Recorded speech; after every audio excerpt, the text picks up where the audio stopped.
Fantastic. So thanks everybody for joining us today for webinar number 6. Here we're going to look at mentoring and sponsorship of women. So in a minute, I'll introduce our speakers today. But if you can just go to the next slide, please, Sana. Let me just sort of remind you a little bit about our series, which is called the Small Win Series. We're going to do today a little bit differently. So today I'm going to be a panel member alongside Australian Research Council Laureate Fellow Ji Lu, who is from the UTS in Sydney. And she is from the Faculty of Engineering, Information Science and Computing Science, and specialises in the area of AI, which is an absolutely fascinating topic. And she's going to share some of her tips today about either being a mentor or being a mentee, I guess. So as you can see up there, you can submit any questions you've got via Slido, and Isabel's going to put the link to Slido on the chat. And also we'll have a little poll there that you can answer at some point. We encourage you just to turn off your microphones and your cameras, and we do that purely. We'd love to see you, actually. We were just talking about how it's sometimes challenging to do these talks without seeing the audience. But we do that just to avoid technical problems because of bandwidth. I always encourage women to take the time just to stop and focus on yourself, and try not to see this as an opportunity to catch up on emails or whatever. So just this is an opportunity for you to think about your work, your career, your life, and just encourage you to allow yourself the luxury of just doing that without doing other things for the next 1 hour. I think I'm sounding a little bit like a yoga teacher there. I just realised as I said that. So guys, all of our past webinars are on the website, as well as a whole bunch of other fantastic material, including interviews with laureates, podcasts with laureates. So I encourage you, if you haven't checked it out, go to our website and see the resources that are there that we've cultivated especially for you. And our theme is about small wins. So I always encourage everyone to try and think of one thing, one small thing you might do as a result of listening to today's presentation, whether it's either something you want to do in terms of reaching out to someone to get some mentoring help, or whether it's changing your own mentoring practice. And I'm going to come back to that concept of small wins at the end. But as I said, today we're doing a little bit differently. So rather than me do a presentation about the research, I'm really excited to introduce to you Dr. Jen de Vries, who is a consultant and a long-term expert in the area of gender. In fact, did her PhD on that topic, but has since then, for the last couple of decades, worked with universities all around the world to help them think about women in academia, and more specifically lately has focused on this really critical and important topic of mentoring. And she will talk specifically also about sponsorship and how that's a little bit different. So I'm absolutely delighted to have Jen here, and I'm going to pass you over to Jen, who will kick us off with some ideas based on some of the research that she and others have done about mentoring and sponsorship. So over to you, Jen. Thanks so much, Sharon, for that introduction. I've been a long time fan of the work that you've been doing and the resources that you've been building up. So it's nice to today be part of that. Okay, so we can see the first slide here, and Sana's helping me with that. Thank you, Sana. So what I really want to do is change how you see your work world, and I've got 20 minutes to do that. So I'm up for a bit of a challenge. So I really want to talk to you about sponsorship and how critical I think it is in building careers. It's something that you may learn about how it works over time, through informal conversations, but not necessarily. You might observe things happening in your career and the career of others, or you might observe not happening things in your career or the career of others. You might ponder why some people's careers seem to take off while others don't. And some of it may remain a bit of a mystery for far too long. So sponsorship has been described actually by one of my interviewees as an under the radar practice, which makes it somewhat invisible. And it's not until very recently that we've really started to study it as being separate to mentoring. And I think there's some really positive things about kind of separating that out and being clear about what sponsorship is. So we're on a bit of a fast track. I want to make sponsorship visible to you, nameable, discussable, and I really hope that there will be some aha moments of like, that's what's going on. That's how it's done. I want to delve a bit into sponsorship practices and processes, so how it actually works in research and academic careers.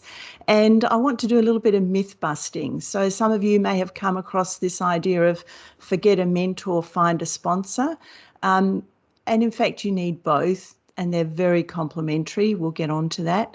There's also this idea that I need a sponsor, the idea of one ideal sponsor when in fact you need many. And there's also, I guess, this thought that you choose a sponsor, whereas in fact, most likely they choose you. And I'll be encouraging you to think about yourself as both sponsor and sponsee, of course, as we go through this presentation.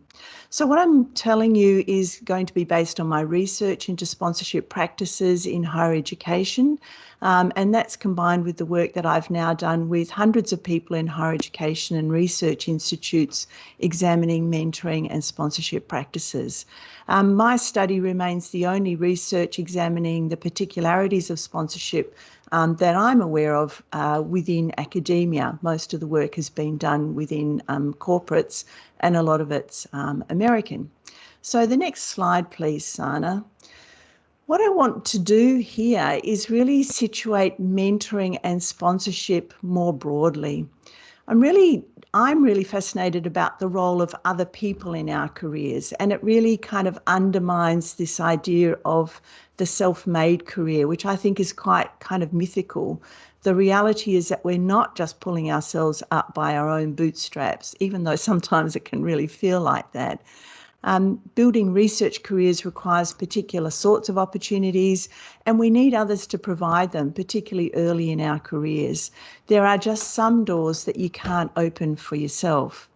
So with this tree, you can see there's a lot going on underneath, under the soil that supports development and growth. And that's really how I want to frame our thinking as we go forward.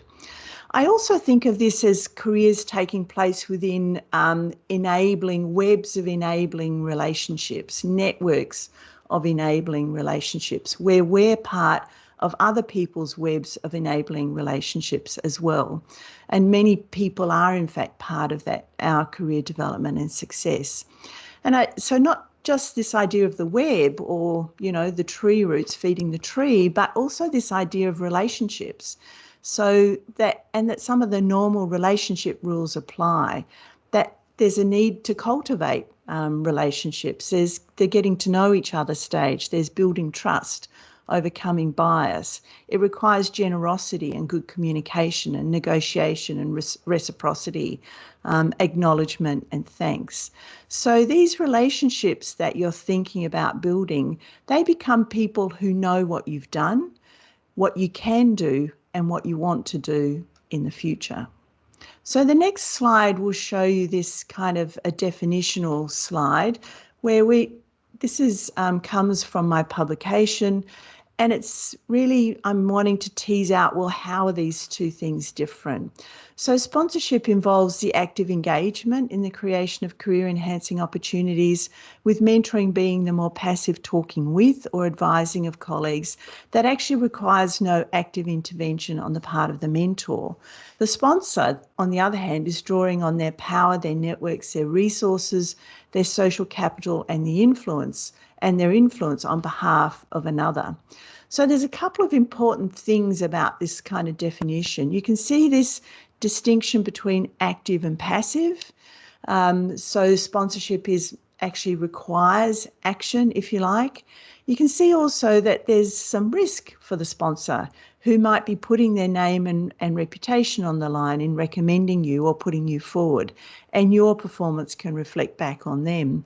And those of you who sponsor others may also be very aware of this sense of risk that, okay, if I put this person forward for this task, people know that I've done that. I want to make sure that they can do a really good job. I need to trust them to reflect well on me. So both mentoring and sponsorship, therefore, are important, and they may be, but are not necessarily provided by the same individual. And we'll come back to that a little bit more as well. So this next quote, the next slide is a quote from an academic journal. There's not much published in academic journals about mentoring versus sponsorship. But you get that sense of the distinction between the active and the passive here as well. Now, I wanted to provide you a few examples of sponsorship, and you'll know what I'm talking about as we go through these examples. So they can range from the minor to the very major. So, for example, a major act of sponsorship might be when a PhD supervisor leverages their networks to arrange a postdoc for someone in another institution. But it can be things like inclusion on grants, co-authorship, inclusion on a committee.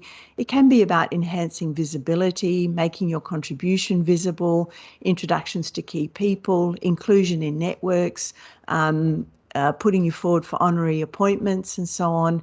It could be substitutions, sometimes recommending you to do what they were originally asked to do, to review an article, for example, or to be included on a panel where they can't be, or even to be a keynote at a conference. So these things happen at different stages of careers, as you can imagine. It might be about finding resources, providing some bridging finance between grants, for example. It can be writing recommendations, providing endorsements, referee letters, nominations for prizes and awards. So as I've gone through that, if you're a PhD or an early career researcher, then at least some of this sponsorship should come from your supervisor, particularly early in your career. It needs to come from quite close within your discipline base. And it's the responsibility of leaders to develop people, and sponsorship is about providing opportunities to develop. Later in people's careers, sponsorship seems to come from much further afield, from outside their discipline, across the university perhaps, or internationally, and so on. So the next slide, which you saw very briefly, now we'll get a good look at, is this idea of sponsorship as a missing ingredient for women. So this is where sponsorship and mentoring started to be teased out as separate and both important. It's based on a Harvard Business Review article by some very eminent researchers, Ibarra, Carter and Silva. And their key finding was that women were being mentored but not sponsored. And with the proviso, of course, that this was US research in the corporate setting. So the next slide shows you this idea of mentoring and sponsorship as being complementary and different, and we need both. So yes, it's possible to be over-mentored and under-sponsored. Sometimes people, I had someone earlier this week complain that she has many opportunities. She feels like she has loads of sponsorship, but not the mentoring that would help her make sense of the opportunities. So she can't really discern which are good and timely opportunities for her because she hasn't had the mentoring conversations with people who've shared their career stories and their strategies and so on.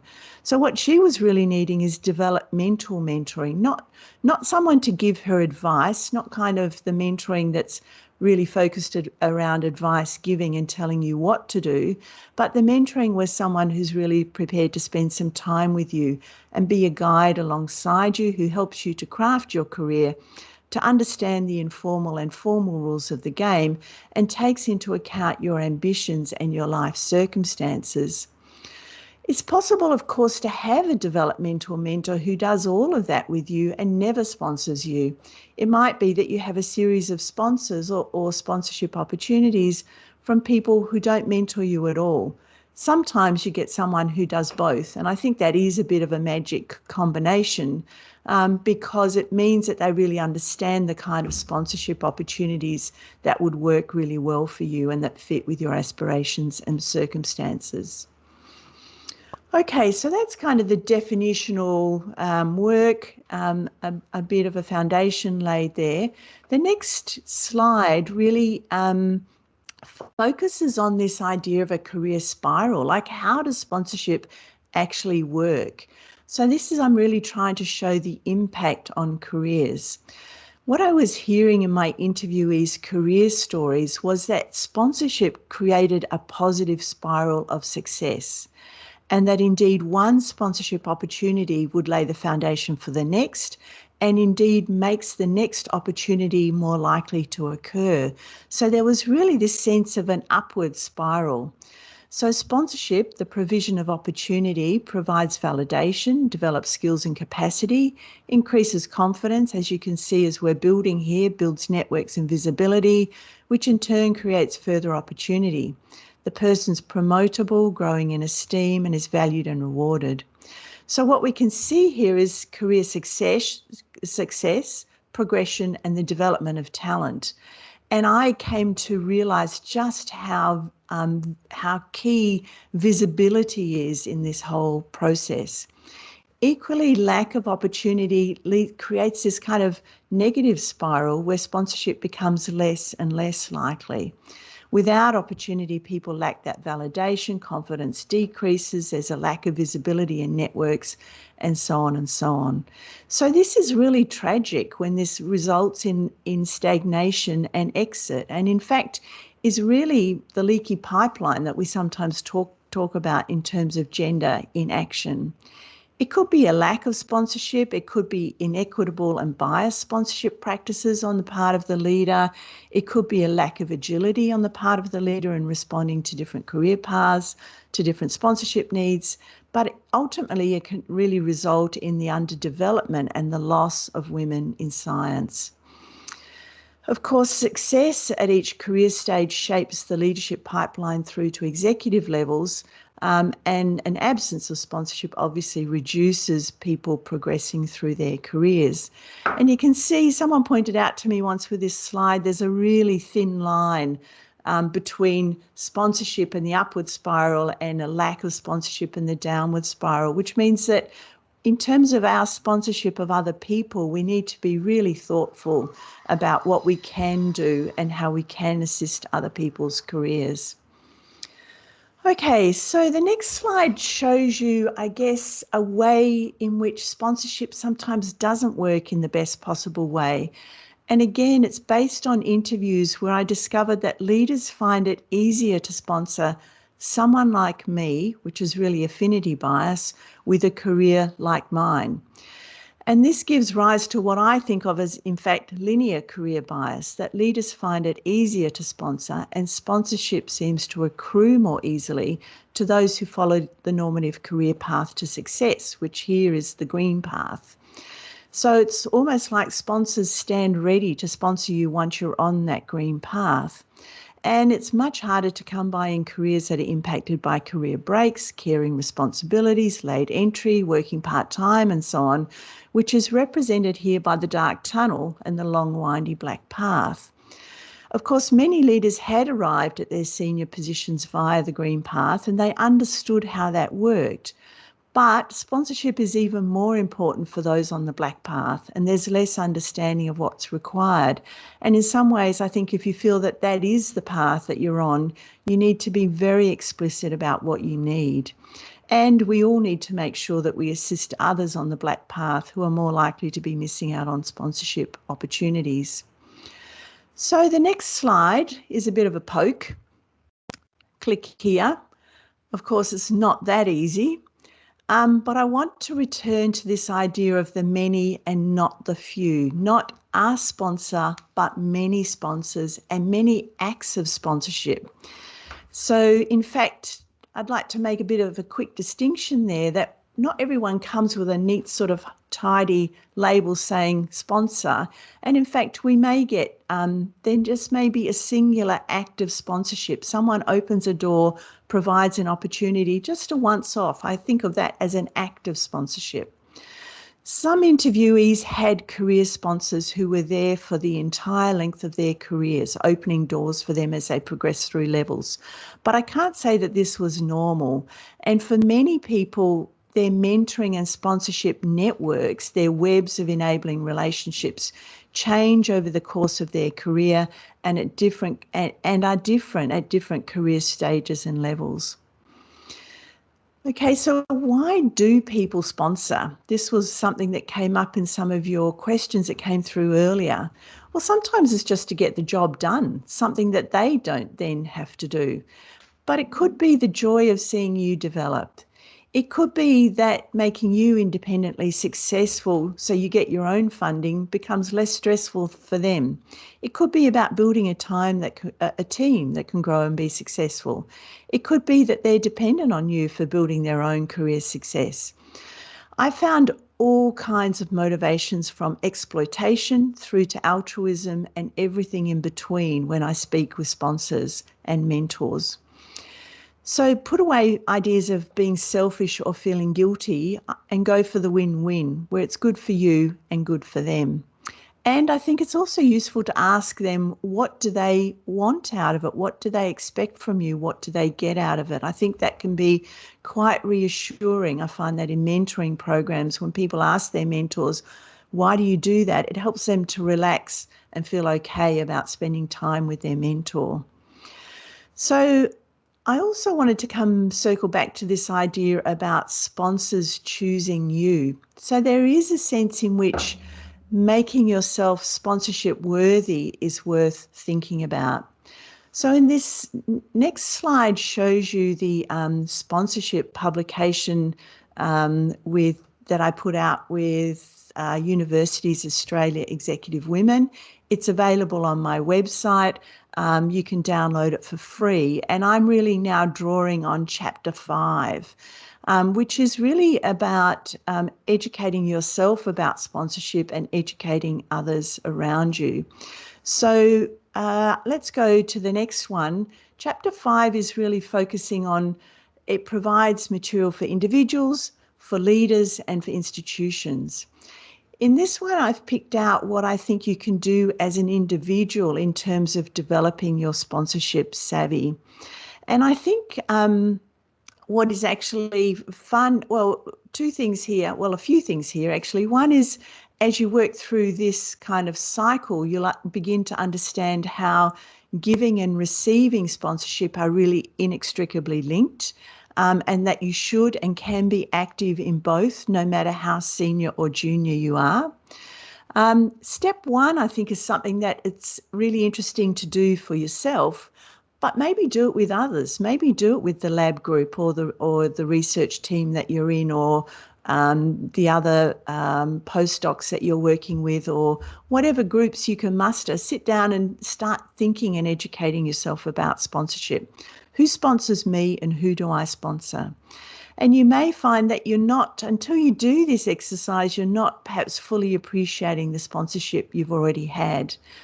There is a Slido poll that I think is now open where you can actually rate your access to sponsorship, and we'll be fascinated to see what that looks like for the whole group.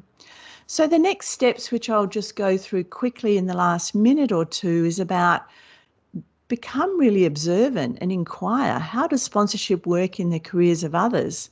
That will help you to become a great sponsor, as well as understanding what people are looking for when they sponsor others.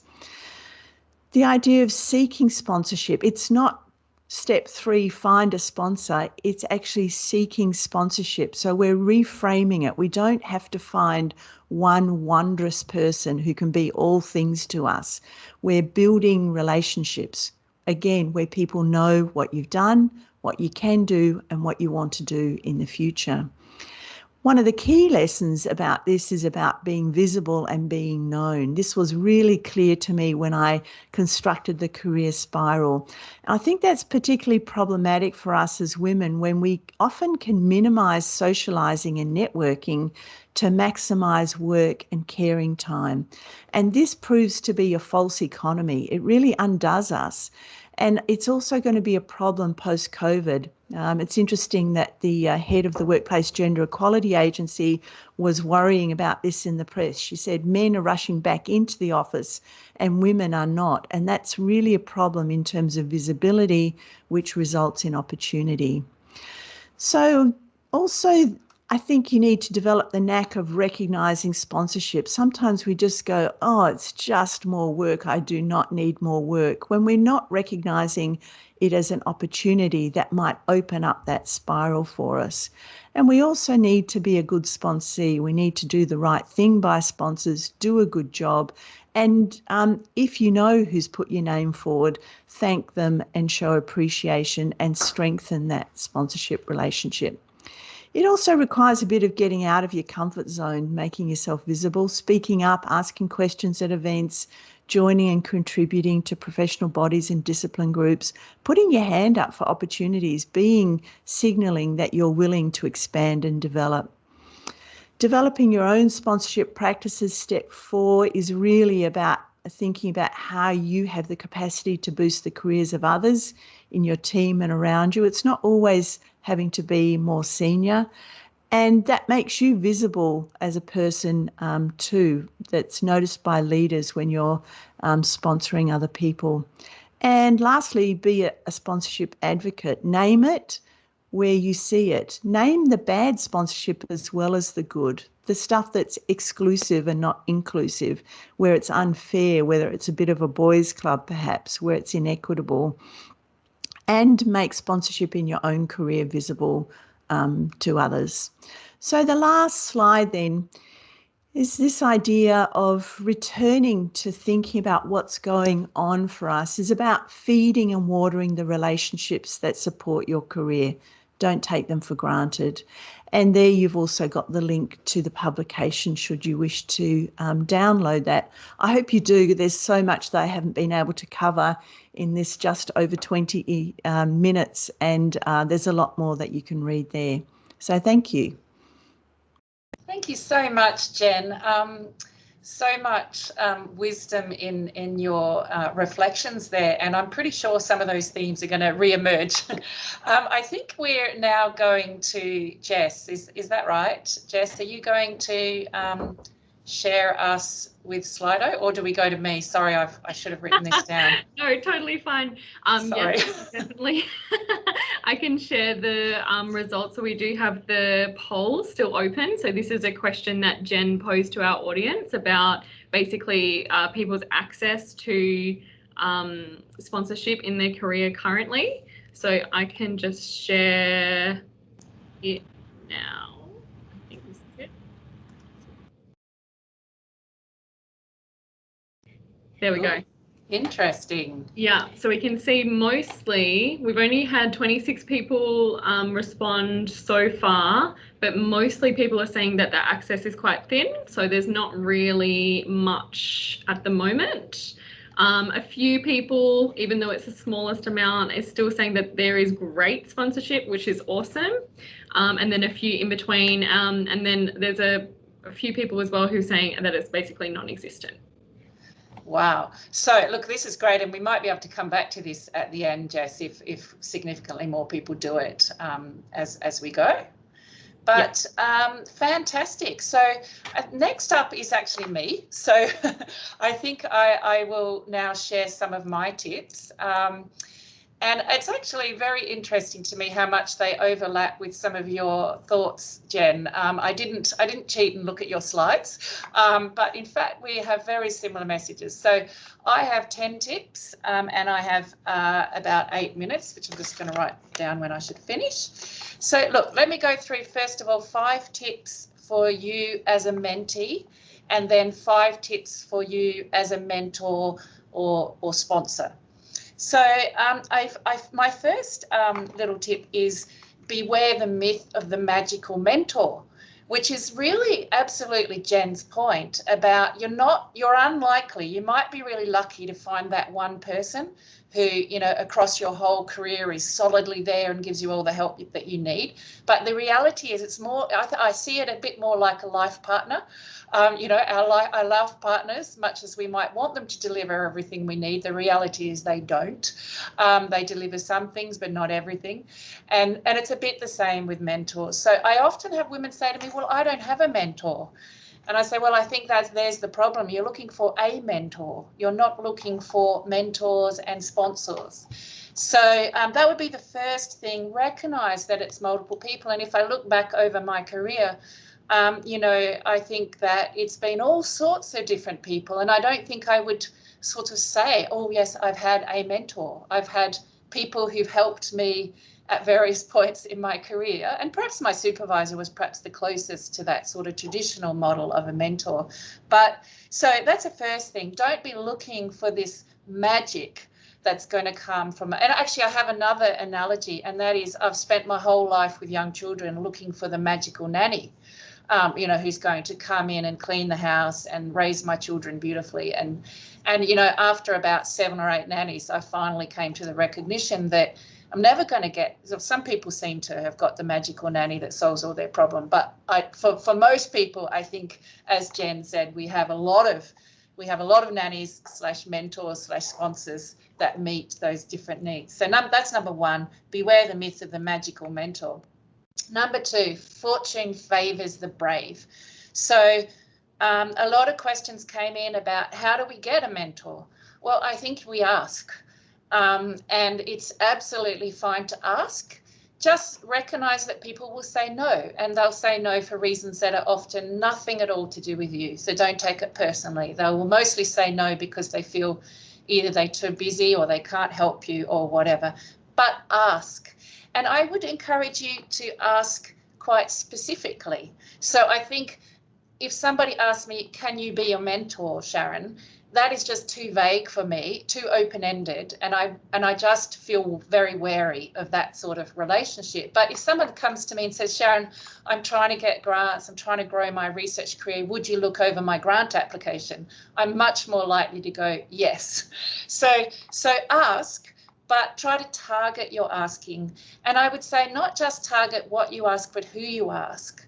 So sometimes I will get, for example, very junior people in a different discipline asking, can I mentor them in particular ways? And I sort of think I'm not the best person to be doing it because it's a different discipline and I'm way more senior than they are. So try to target who you ask as well. And for example, if you're a PhD student, why not target a postdoc or a lecturer? You know, you don't have to target a professor necessarily, and you may get more success that way. Number 3 is honour any help you get. And I think Jen made the point that when people sponsor you, they are sort of risking their own image, right? Because if they advocate you for something, then, you know, they are trusting that you're going to actually deliver. So honour the help that you get. It can be as simple as saying thank you. We had a lot of questions about how can I pay my mentor back and so on.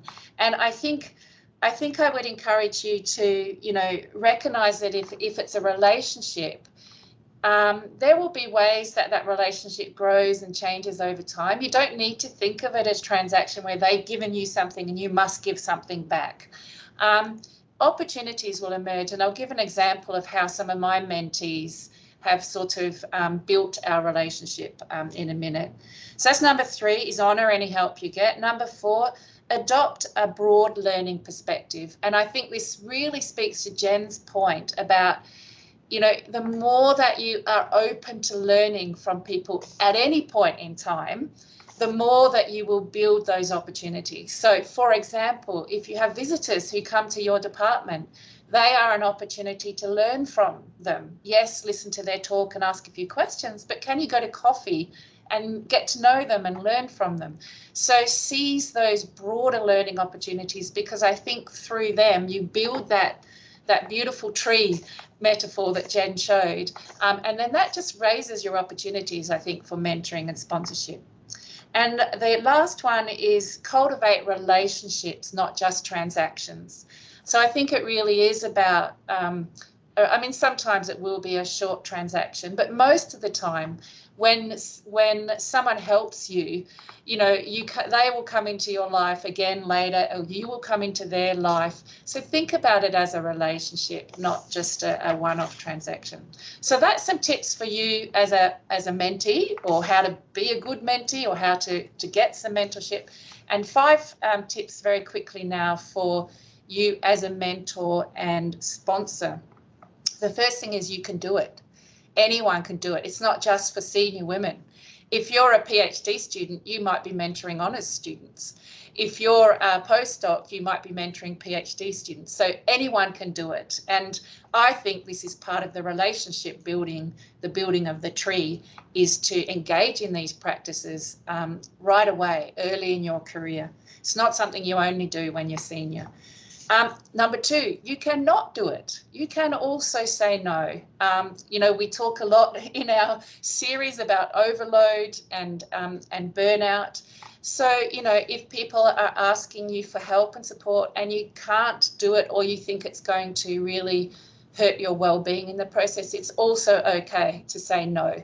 And you can just do that in a way that makes it clear it's not about the person, it's about other priorities.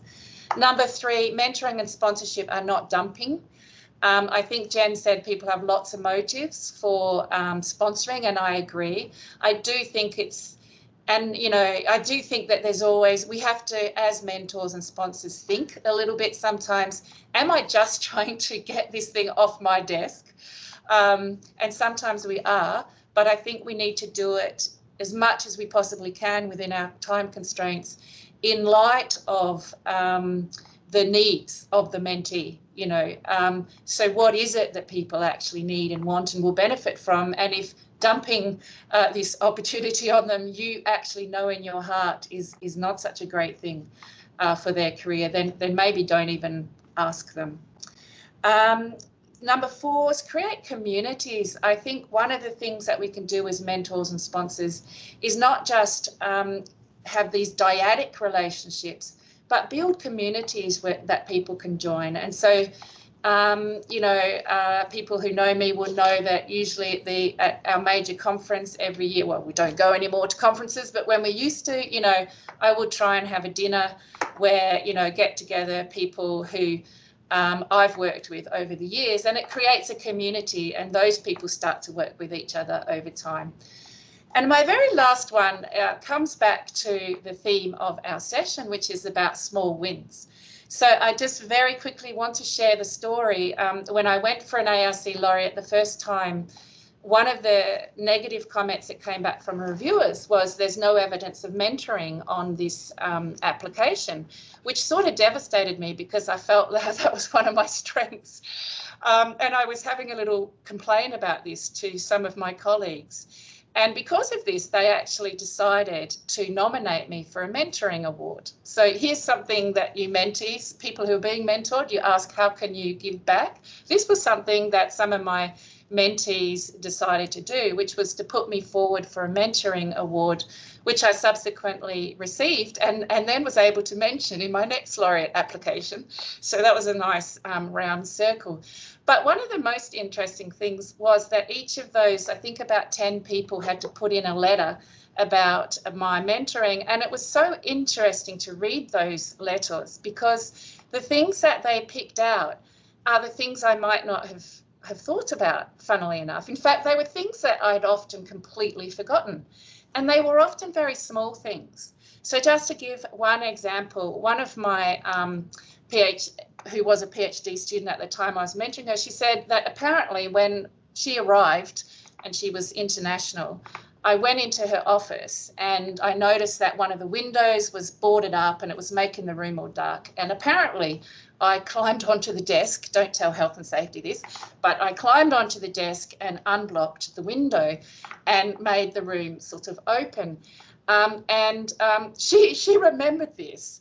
And of course, I have no recollection of doing this whatsoever. But she gave that as an example of a sort of symbol of just a small thing of unblocking letting the light in. And I just think sometimes those little small things we do, that word of encouragement here or there, actually can make a big difference. And so that really brings us back to our theme here, which is about small wins, not just the small wins we can do for ourselves, but the small wins we can do for others. So that is actually more than my allocated time. So I'm going to pass you now to ARC Laureate Professor Zhi Lu, who's going to share some of her thoughts and insights about mentoring and sponsorship. So thank you, everyone, and over to Zhi. Hello, everyone. It's very, very nice to give my experience to you. And first, I'll let you know, actually, I got my PhD from Curtin University in year 2000. And after that, I joined UTS as a lecturer. And then in year 2007, I got a professor. And 2 years ago, I got a laureate fellow. So I would like to share with you my my thinking, my experience, and to have a mentor. Our today's talk is about women in research. So I first use a couple minutes to talk about what is research. So if you think this one is not theoretically, then in practical way, research is about reading, thinking, doing, talking, and writing. About 5 things. Reading. Why we need to read literature? Because we need to identify our research topics. Issues is a challenge. So that's reading. About thinking, and you need to think your new ideas. You need to think new technologies. About doing, consider I'm in artificial intelligence area. Doing for me is calculation, is reasoning, is developing, and also experiments. So that's doing. Talking, you must talk. You must talk. Talk to your ideas, to your colleagues, to your friends, and to some experienced people, and then you get feedback. And if you try this way, you will realize that talking is a learning process for yourself. When you talk, will help you to get more ideas, will help you to prove your ideas. And finally, it's writing. Writing not only write papers, you can write many things. You can write papers, report, even there's some short emails to share your ideas. So through writing, that is also a very good learning experience. Sometimes when you think, this should be a 1 + 1, then when you write down, you realize you should have a more target, more job to do. However, all the 5 parts, if you think very carefully, if you want to get success, you need a mentor. So now we talk about a mentor. By my experience, we can have not only one, we can have many mentors. You can have many mentors in different stages, and also at the same time, you can have more. That is my personal experience. And there's in consider mentor, you can get a mentor from your school, or from other schools, or from other universities, or even from international. That's all fine. You don't need to meet a mentor every day. You're not school students, right? And also, this mentor is not necessarily exactly in your area, right? For example, my area is artificial intelligence, but I got very good support and this guidance from somebody in science, not in my area. This really based on your requirement, your need, but really not necessary in your particular research area. Only PhD students need supervisor in their areas. And also there's you need to think who could be your mentor many people will think, oh, professor, laureate fellow, they are more experienced, the highly, high reputation, but not necessary, right? Maybe you can have some consultation and so on, and get a high structure or high level strategies from professors and laureate fellows, so on. But your mentor really need to meet what you need. And also, just now, somebody also mentioned they have 2 ways to consider, right? Benefit each other. For example, I have supervised over 40 PhD students to graduation and 15 to 20 postdocs, and also number of early career researchers and middle career researchers. So I know they have a different requirement, different need. And for postdocs, normally they need, how to write a DACRA, and what is my future? I will go to industry or stay in university. And for lecture, normally they do how to integrate teaching and research together, how to use my research to help my teaching and time balance, and also how to apply for promotion. It's a good time for me to apply for promotion now, or I need to wait for a couple of years. Or what part I missed, I need to meet the gap so that I can do promotion. And for middle career researchers are totally different. Normally I help them, or they ask me about how to build my leadership. I want to build my little more PhD students work with me. I want to engage with the industry, how to apply for ARC discovery project, what I need to build up all the skills. So that's what I mean. Different people have a different requirement, that you require different mentors, and also different time, your requirement will be different. But one thing I would like to suggest you, if you want to find a mentor, it's someone you're very comfortable with. If you feel strongly uncomfortable when you communicate with someone, to ask them to be a mentor, I will suggest you find another person. Mentor and you should be, kind of friendship, and they should really want to help you and want to understand your situation, your difficulties, your worries. So comfortable is one thing I think you need to take care. But I read a number of emails, this message to questions to say how to find a mentor. As I mentioned before, that is a 2 ways process. So lots of, for example, associate professors, they also need to build their leadership. They would like, also they have just passed the middle career this way. So they still remember, last year I got some difficulties, how the solution I developed and so on. So you can ask them, they give you very fresh experience. If you ask me how to, in the lecture, that I need to think, 20 years ago, when I was lecturer and so on. This is not a fresh experience. So that is one thing. And also, I think... sorry, can I just... sorry, we're going to run out of time soon. Can I just ask you to make this your last point?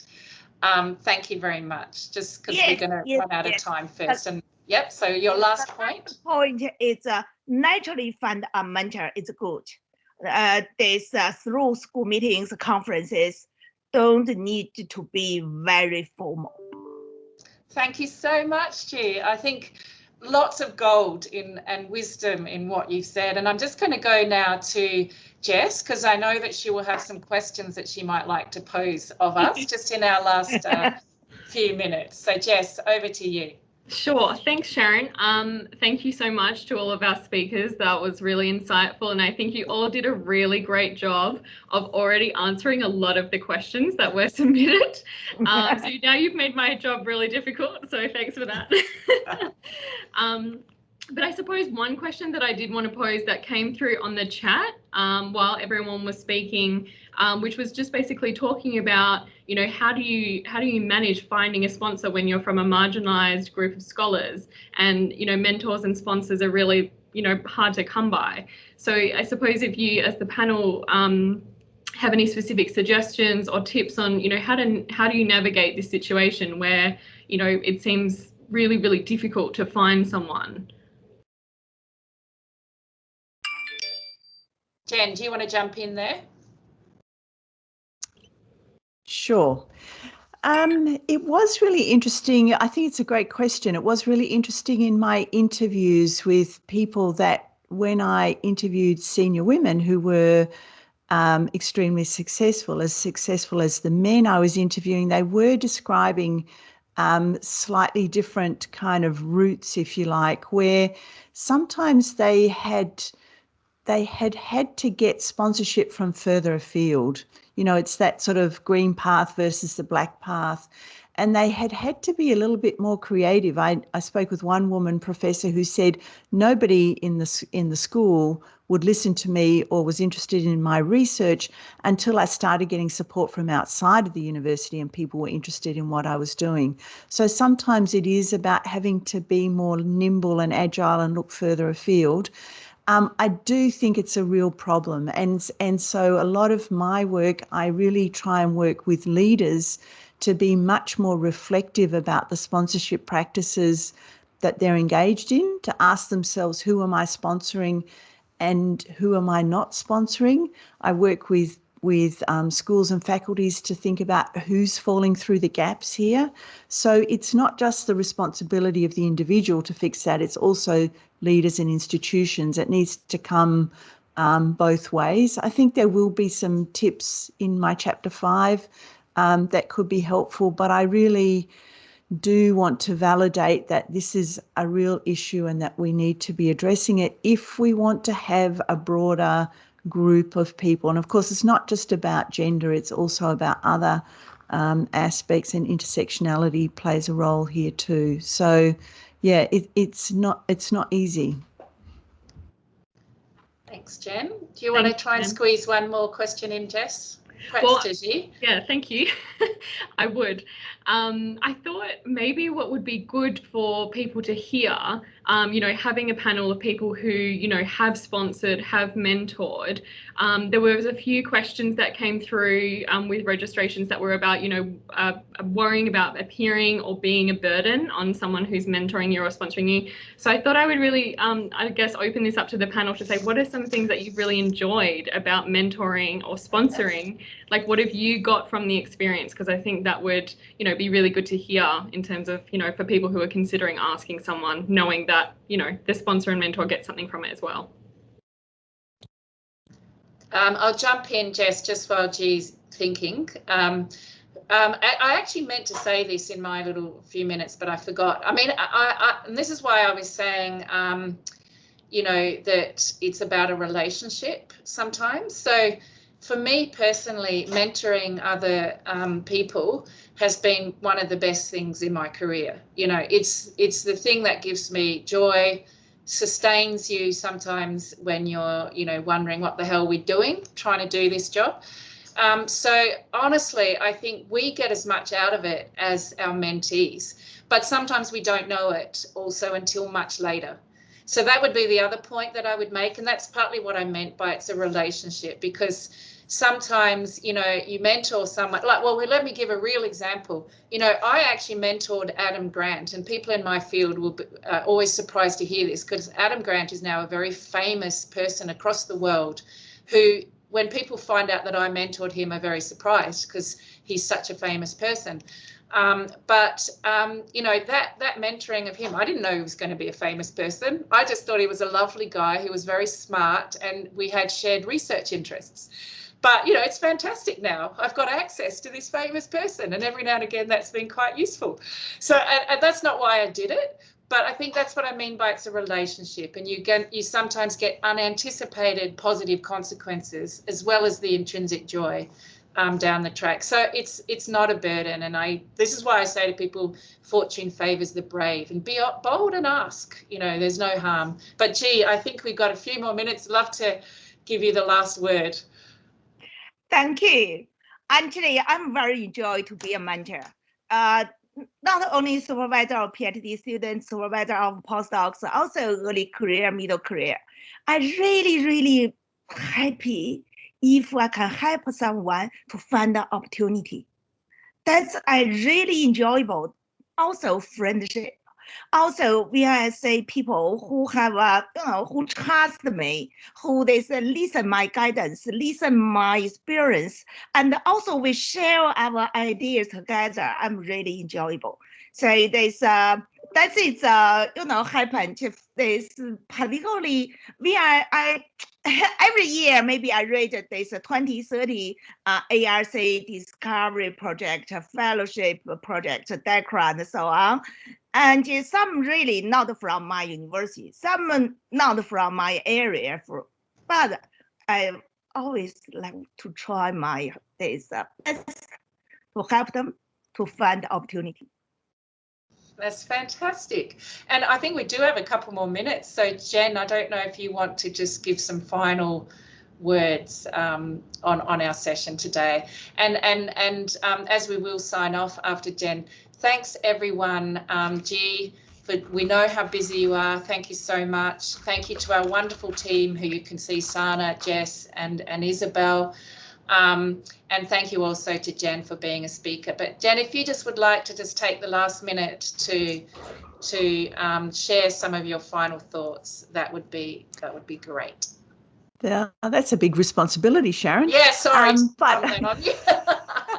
giving you an opportunity. I suppose, just to pick up on it, I often in my mentoring programs, mentees are often very hesitant in this whole mentoring space, and with just not realizing how much is in it for the mentor and, as I've spoken about, for the sponsor. So I think, the two of you just reflecting on the joy that you get, that's not uncommon, right? That is, people often are altruistic, often do love seeing other people develop. I'm a bit of a development junkie myself. I love watching other people grow. So yeah, it's just this idea of not being on the back foot, but understanding that it's about relationships, building relationships, how they change over time. You might be junior now, you may be at the same level later, and you might be stellar even late, as you said, Sharon. So let's not get caught up in levels, but let's get stuck into building relationships. And I think women sometimes also we're a bit hesitant to put ourselves forward. And I loved your, don't hesitate, be brave. So I think it's really about being proactive in this space, isn't it? Not just thinking if I work hard, it'll all work out, but being a bit strategic and a bit savvy in this space. Yeah, perhaps that's my best shot at finishing us off. Thank you. Couldn't have done it better. Thank you so much, Jen. And goodbye to everyone, and look forward to seeing you hopefully on our next webinar.